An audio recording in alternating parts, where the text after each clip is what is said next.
Hello மக்களே, இன்னைக்கு வந்து நம்ம ஒரு சூப்பரான மீன் குழம்பு ரெசிபி பண்ணுறது எப்படின்னு பார்க்க போகிறோம். இதுக்கு வந்து ஒரு 4 சங்கரா வந்து வாங்கிட்டு வந்திருக்கேன். இது குழம்புக்கு மட்டும். இது வந்து நல்லா இப்படி உள்ளெல்லாம் க்ளீன் பண்ணிட்டு இந்த மாதிரி கீரல் போட்டு வச்சிட்டிங்கன்னா மசாலா நல்லா இறங்கிரும். அதுக்கப்புறம் வந்து தேங்காய் பால், ஒரு அரை மூடி தேங்காய் எடுத்து இப்படி வெட்டி வச்சுருக்கேன். இதை நம்ம தேங்காய் பால் எடுக்க போகிறோம். புளி, குழம்புக்கு தேவையான அளவு புளி ஊற போட்டு வச்சுருங்க. இப்போ மீனை வந்து நம்ம குழம்புக்கு எப்படி அரைக்க போகிறோம், அதுக்கு முன்னாடி மீனை வந்து மேரினேட் பண்ணுறதுக்கு ஐட்டம் எடுத்து வச்சுருக்கேன். இதில் என்ன இருக்குன்னா 2 காஷ்மீரி சில்லி, 2 வரமிளகா, கொஞ்சம் மல்லி, மிளகு, பூண்டு, ஒரு அரை துண்டு இஞ்சி, ஒரு 4 வெந்தயம், ஒரு பச்சை மிளகா. இதை இப்போ வந்து நம்ம அம்மியில் அரைச்சிடுவோம். இப்போ இதெல்லாம் அரைச்சிட்டு பேஸ்ட் பண்ணி மீனை வந்து ஃபஸ்ட்டு ஊற வச்சிடலாம். மீனை ஊற வச்சுட்டு அப்புறமா குழம்புக்கு அரைக்கிறது நம்ம அரைப்போம். நம்ம வந்து இந்த மீனை மேரினேட் பண்ணுறதுக்கு கொஞ்சோண்டு கல்லுப்பை இதோட வச்சு அரைச்சிடுவோம். கொஞ்சமாக தான் வச்சுருக்கேன், அப்புறம் குழம்புக்கு தனியாக நம்ம போடுவோம் பார்த்துட்டு.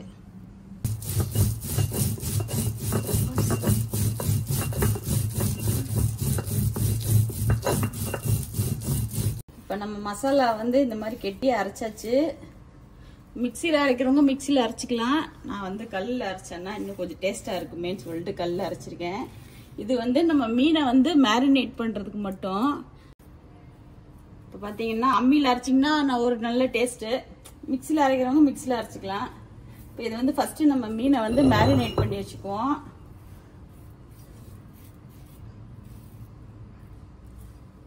இதாக இருக்கு இல்லையா, பாருங்க, மீனில் இந்த மாதிரி தடவிடுங்க.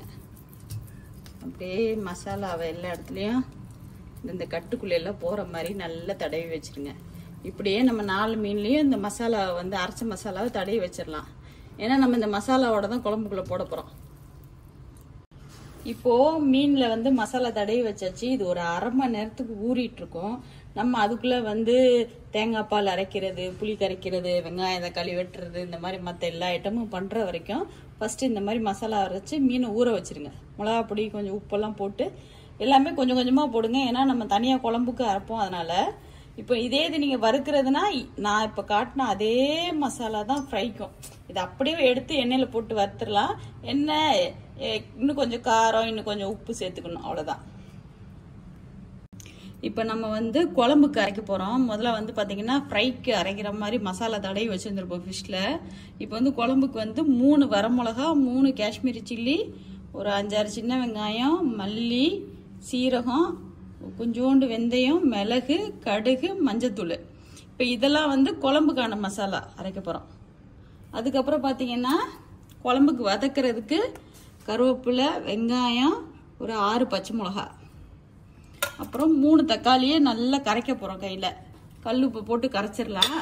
தக்காளியை வெட்டும் போது இந்த இது இருக்கு இல்லையா, இதை எடுத்துருங்க இப்படி கட் பண்ணி. தக்காளியில் வந்து கொஞ்சம் கல் உப்பு போட்டு கரைக்கும் போது என்ன ஆகும்னா நம்ம கரைக்கிறதுக்கு ஈஸியாக இருக்கும். இப்படி நொழுக்குன்னு வந்து தக்காளி போகாது. ஏன்னா அந்த கிரிப்பு கிடைக்கும். கல் உப்பு போடும்போது அந்த உப்பும் கரைஞ்சிரும். நம்ம கொஞ்சம் கிரிப்பு கிடைக்கும் நல்லா நசுக்கி வர்றதுக்கு. அதனால தான் தக்காளியில் உப்பை போட்டு கரைச்சிடுறது. இப்படி இந்த மாதிரி கரைச்சிருங்க. இங்கே பாருங்கள், ஓரளவுக்கு நல்லா கரைச்சிருங்க. அப்புறம் நம்ம வதக்க வேற போகிறோம்.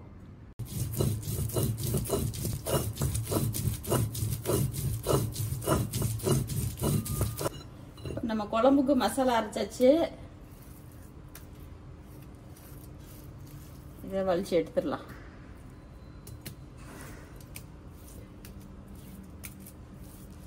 அதாவது மிக்சியில் அரைக்கிறத விட இதில் கொஞ்சம் டைம் எடுக்குங்க. அம்மியில் அரைச்சி எடுக்கிறதெல்லாம் 2 விஷயம். ஒன்று வந்து எனக்கு மிக்சியோட சின்ன ஜார் வேலை செய்யலை, இல்லாட்டி டக்குன்னு நேரம் ஆயிடுச்சுன்னா அதில் போட்டுருவேன். இன்னொன்று அம்மியில் அரைச்சா அது ஒரு டேஸ்ட்டு. அதனால் கொஞ்சம் சீக்கிரமாகவே ஸ்டார்ட் பண்ணிட்டோன்னா நமக்கு வேலை செய்கிறது தெரியாது. லேட் ஆகுதோன்னு படப்படான்னு செய்ய தேவையில்லை. இப்போ வந்து நம்ம ஒரு அரை மூடி தேங்காய் வந்து பால் எடுத்து வந்தாச்சு. பால் எடுத்து நல்லா வடிகட்டிட்டேன். இங்கே பாருங்கள், அரை மூடி தேங்காய் பால். எவ்வளோ தூரத்துக்கு தண்ணி ஊற்றி நல்லா அரைச்சி பால் எடுக்க முடியுமா எடுத்துருங்க. இந்த மொதல் பால், 2வது பால்லாம் தனித்தனியெல்லாம் எதுவும் கிடையாது. இதோடையே நம்ம வந்து இந்த புளி இருக்கு இல்லையா, நம்ம ஊற வச்ச புளி, இதையும் கரைச்சி இதுலேயே வடிகட்டி எடுத்துக்க போகிறேன். கையில் நல்லா ஃபில்டர் பண்ண முடியும்னா கையில் ஃபில்டர் பண்ணிடுங்க, இல்லை ஃபில்டர் யூஸ் பண்ணி ஃபில்டர் பண்ணிடுங்க புளியை. மண்டி எதுவும் இல்லாம.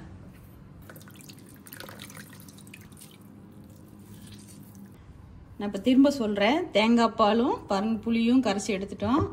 அதுக்கப்புறம் வதக்கிறதுக்கு வெங்காயம், 6 பச்சை மிளகா, கருவேப்பிலை, இது குழம்புக்கு அரைச்ச மசாலா, தக்காளி 3 தக்காளி உப்பு போட்டு கரைச்சி வச்சுருக்கோம். மீன் ஆல்ரெடி நம்ம மசாலா போட்டு பரட்டி ஊற வச்சுருக்கோம்.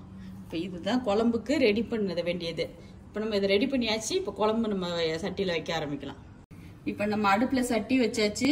சட்டி நல்லா காஞ்சிருச்சு. இப்போ நான் வந்து கொஞ்சம் கடலை எண்ணெய் ஊற்றிக்கிறேன். நல்லெண்ணெய் கொஞ்சம் ஊற்றிக்கிறேன். 2 எண்ணெயும் சேர்ந்து ஊற்றுறேன்.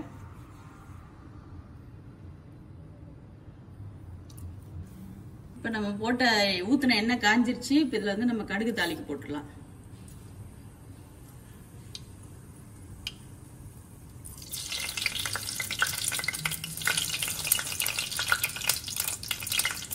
இப்போ பார்த்தீங்கன்னா கடுகு வந்து நல்லா பொரிஞ்சிருச்சிட்டு இருக்கு. கடுகு பொரியவும் நம்ம வந்து இவ்வளோண்டு வெந்தயம் போட்டுடலாம். அதில் இப்போ கடுகும் வெந்தயமும் நல்லா பொரிஞ்சிருச்சு. இப்போ நம்ம வந்து பச்சை மிளகா, வெங்காயம், கருவேப்பிலை, பச்சை மிளகா, வெங்காயம், கருவேப்பிலை இதெல்லாம் ஒன்றா போட்டு வதக்கிடலாம்.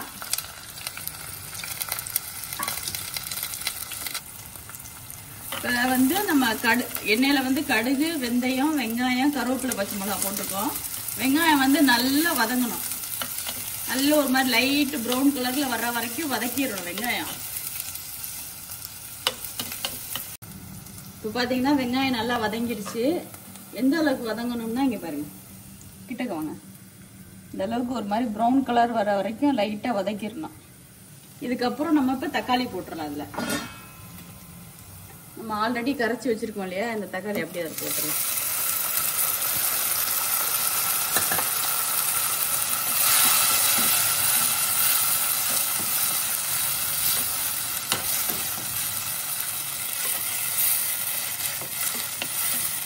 இப்போ நம்ம வெங்காயத்தை எப்படி நம்ம கண்ணாடி பதத்துக்கு வதக்கணுமோ அதே மாதிரி தக்காளியும் நல்லா சுருள வதங்கிடணும்.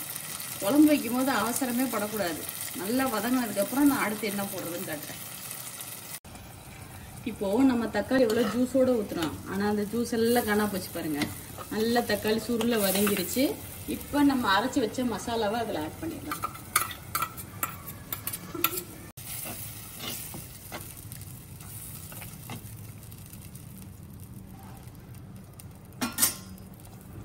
இந்த மசாலா வந்து ஒரு கொதி நல்லா கொதிச்சதுக்கு அப்புறமா நம்ம வந்து அரைச்சி வச்சு தேங்காய் பால் ஊற்றணும்.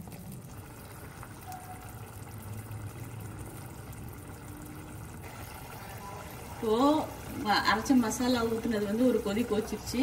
இப்போ நம்ம கரைச்சி வச்ச புளியும் தேங்காய் பாலையும் ஊற்றிடலாம்.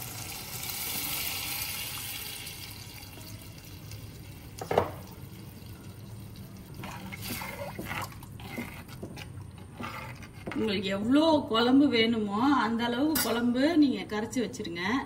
நான் நம்ம கொதிக்கும் போது நல்லா மீனை போட்டு கொதிச்சு இறக்கி எடுத்து. இப்போ நம்ம குழம்பு நல்லா கொதிச்சிருச்சு. இப்போ நம்ம அதில் மீனை போட்டுடலாம். ஏன்னா நம்ம மீன்லேயும் மசாலா போட்டிருக்கனால இதுவும் நமக்கு வந்து மசாலா வாசம் போக வேகணும்.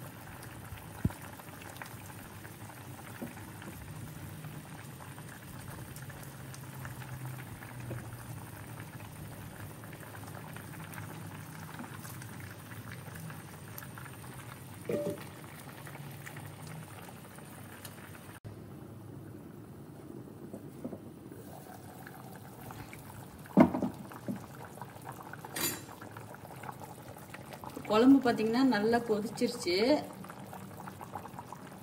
குழம்பு வந்து கொதிக்கும் போது கரண்டி எதுவும் போட்டு கிண்டாதீங்க, ஏன்னா மீன் உடஞ்சி போயிடும். இப்போ நம்ம அடுப்பை ஆஃப் பண்ணிடலாம். ஆஃப் பண்ணிட்டு நான் கொஞ்சம் நல்லெண்ணெய் ஊற்றுறேன் மேலே.